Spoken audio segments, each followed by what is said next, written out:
Hai, apa kabar kalian semua? Aku doakan kalian semua selalu sehat dan selalu bahagia.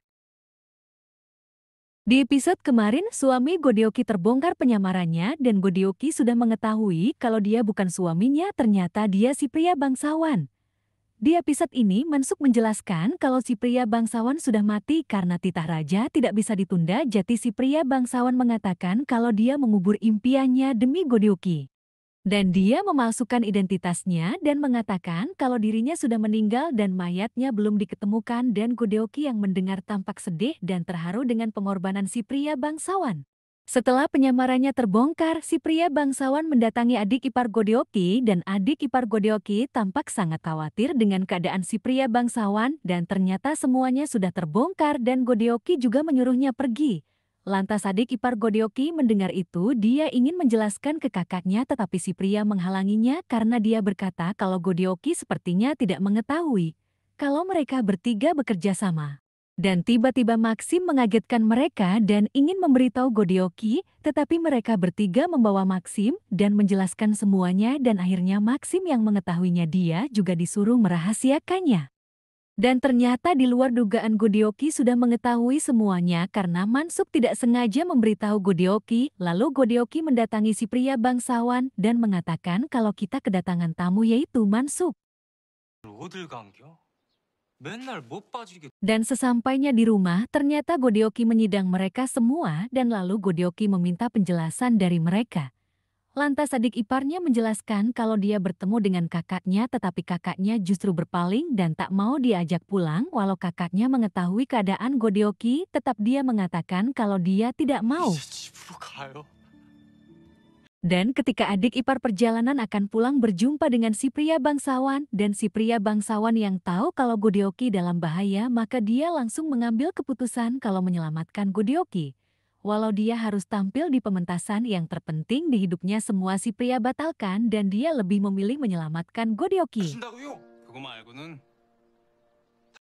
Dan karena pementasan itu titah raja, maka tak bisa dibatalkan, maka si pria memutuskan kalau dia memalsukan identitas dengan cara kalau dia sudah meninggal dan 뭐 mayatnya belum diketemukan, 내가 내 dan dia juga menyuruh Mansuk memberikan tanda pengenalnya kepada ayahnya. 님이 제 형님 어깨에 어떠한 상흔이 Walau Mansuk mencoba menghentikannya, tetapi si pria tetap bersikukuh tetap ingin menyelamatkan Godeoki. Bahkan Mansuk juga takut kehilangan tuanya karena selama ini mereka selalu bersama. Kalau dia berpura-pura menjadi suami Godeoki, maka bagaimana dengan nasib Mansuk? Dan bahkan si pria juga menato dirinya. Dan Godeoki yang mendengarnya tampak sedih. Lalu Godeoki memutuskan untuk pergi bersama si pria dan menutup kantor advokat hukum karena kalau dia tetap di sana maka suatu saat nanti kalau ketahuan maka mereka semua akan habis. 거짓된 삶을 살 순 없습니다. Dan si adik ipar mengatakan maafkan aku kak, aku hanya ingin menyelamatkan kakak dan kakak boleh pergi kalau itu kemauan kakak, tetapi kalau kakak tetap di sini aku sangat senang karena aku tidak bisa membayangkan hidup tanpa kakak. Lalu adik iparnya memeluknya. Lalu Mansuk, Maxim dan Duki membahas kenapa mereka harus pergi, lalu Mansuk menjelaskan daripada ketahuan dan hukumannya penggal lebih baik mereka bepergian berdua dan menikmati kebahagiaan, dan Mansuk juga mengajak Maxim karena Maxim pelayan Godeoki dan Duki yang melihatnya merasa kesal dengan Mansuk. Dan Godeoki dengan keadaan itu dia sangat pusing karena di sisi lain dia tidak ingin meninggalkan keluarganya dan di sisi lain kalau si pria ketahuan maka dia akan dipenggal dan Godeoki harus mengambil keputusan yang berat. Tetapi si pria yang melihat Godeoki dia berusaha menenangkan 씨 Godeoki. 꿈뿐입니다. Sedangkan di tempat Nyonya Sang Miriang mendatanginya dan menanyakan kenapa ibu memberi racun kepada suamiku, lalu Nyonya Sang menjawab karena aku tak ingin melihat Godeoki bahagia, kebahagiaan hanya milikku, dan Miriang tampak marah dan membanting minuman yang berisi racun. Malam harinya adik ipar Godeoki mencari istrinya ke sana kemari tak menemukannya, lalu tiba-tiba Ket Dong datang memberitahukan kalau Miriang ditangkap karena menghabisi ibunya sendiri. Lantas semua sangat terkejut dengan kejadian ini. Dan Godeoki mulai menjelaskan semuanya kepada adik iparnya. Sontak adik iparnya sangat kecewa karena dia hanya alat untuk balas dendam dan dia sangat marah kepada istrinya.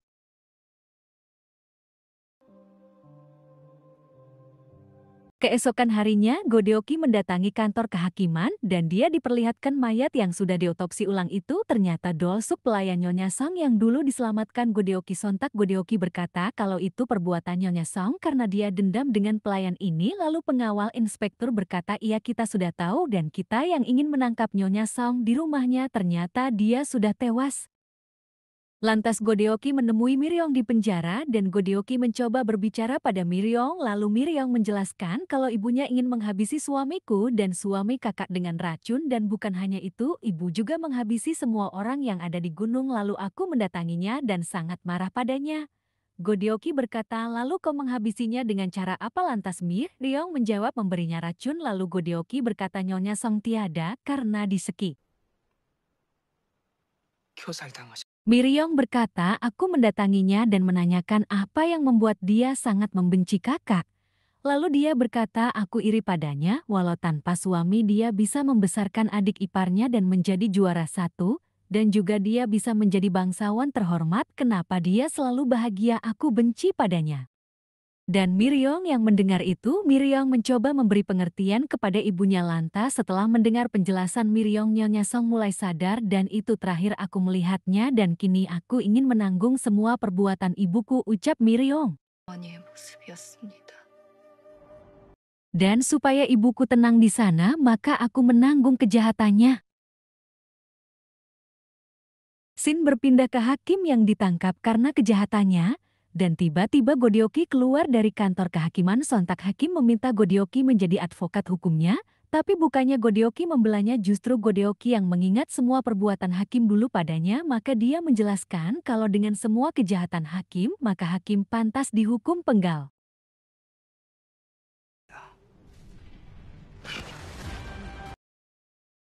Lalu Godeoki mendatangi tempat kejadian bersama si pria.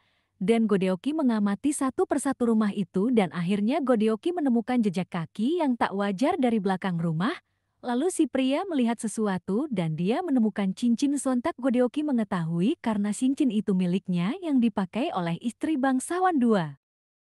Dan Godeoki mendatangi istri bangsawan dua dan menanyakan kebenarannya ternyata istri bangsawan dua tidak sengaja menjadi saksi mata kejadian yang terjadi dengan Nyonya Song. 좌수 부인께서 지니고 계시더군요. 제 것인데. Dan di rumah si pria mencoba berbicara dari hati ke hati kepada adik ipar Godeoki tentang istrinya, lalu si pria berkata walau dia menjadi alat balas dendam tak mungkin dia mau menikah denganmu kalau dia tidak mencintamu. Lantas adik ipar mulai luluh hatinya. 쓸 것이야. 그게 자네랑 자네 Keesokan harinya sidang Miryong tiba dan Godeoki menjadi advokat hukum Miryong. Lalu sidang dipimpin oleh inspektur provinsi karena kasus ini menyangkut tentang pintu merah pengabdian. Dan inspektur mengatakan kalau Miryong sudah mengaku kalau dia menghabisi ibunya, lalu Godeoki berkata Miryong memang mengaku menghabisi ibunya tapi dia mengaku meracun ibunya tetapi koroner mengatakan Nyonya Dong meninggal karena dicekik bukan diracun. Lantas inspektur mengatakan lalu kenapa kau mengaku menghabisi ibumu lalu Miryong menjawab kalau ibuku terlalu banyak berbuat dosa dan agar dia tenang di sana maka aku mengaku untuk menanggung kejahatannya. Lantas Godeoki mengatakan kalau Miryong juga berkata bahwa si hakim bekerja sama dengan ibunya untuk menghabisi orang-orang di gunung, lalu hakim pun dihadapkan. Tetapi hakim berkilah dan tak mau mengaku maka Godeoki mendesaknya bahwa kantor kehakiman menerima surat yang isinya adalah kalau mayat yang diotopsi itu adalah pelayan Nyonya Song. Lalu Godeoki juga menanyakan kau mempunyai perjanjian dengan siapa tentang pintu merah pengabdian sontak hakim ketakutan dari mana kau tahu? Aku mendengar kau berbicara dengan Nyonya Song di bangketku waktu itu, sontak si hakim tak bisa berkilah lagi. Belum sampai di situ Godeoki juga mendatangkan si mata satu dan dia pun dengan santai sama sekali tidak mengaku dan juga dia juga mengaku tidak mengenal hakim. Tetapi inspektur berkata apa benar kalian tidak saling kenal waktu itu pengawalku mengikuti hakim dan dia bertemu denganmu dan dengan santainya si mata satu tetap berkilah. Dan kini Godeoki berkata bagaimana dengan Nyonya Song kau menghabisinya kan kau masuk ke dalam rumahnya dan menghabisi Nyonya Song? Tetapi si mata satu tetap tidak mengaku dan akhirnya Godeoki mendatangkan saksi yaitu istri bangsawan dua. Istri bangsawan dua mengatakan kalau waktu itu aku ingin mengembalikan cincin ke rumah Nyonya Song tapi tak sengaja aku melihat Miryong keluar dari pintu depan lalu tiba-tiba si mata satu masuk dari pintu belakang dan dia pelakunya. Tetap saja si mata satu dengan santai tetap tidak mau mengaku. Lantas Godeoki memperlihatkan bekas telapak kaki di belakang rumah Nyonya Song dan para prajurit mengambil sepatu si mata satu dan menyamakannya ternyata benar. Sontak inspektur menyuruh prajuritnya membawa Hakim dan si mata satu ke penjara dan tak memberinya air sedikit pun supaya mereka mengaku. Sedangkan Godeoki meminta inspektur untuk membebaskan Miryong karena dia tidak bersalah. Lalu inspektur membebaskan Miryong. 화재 위기였습니다. Dan di tempat lain Godeoki dan inspektur juga pengawalnya sedang membahas orang di balik si mata satu dan Godeoki berencana membujuk Hakim tetapi ketika Hakim akan dibawa pengawal ternyata Hakim sudah bunuh diri maka rencana lain dijalankan dengan cara membebaskan si mata satu.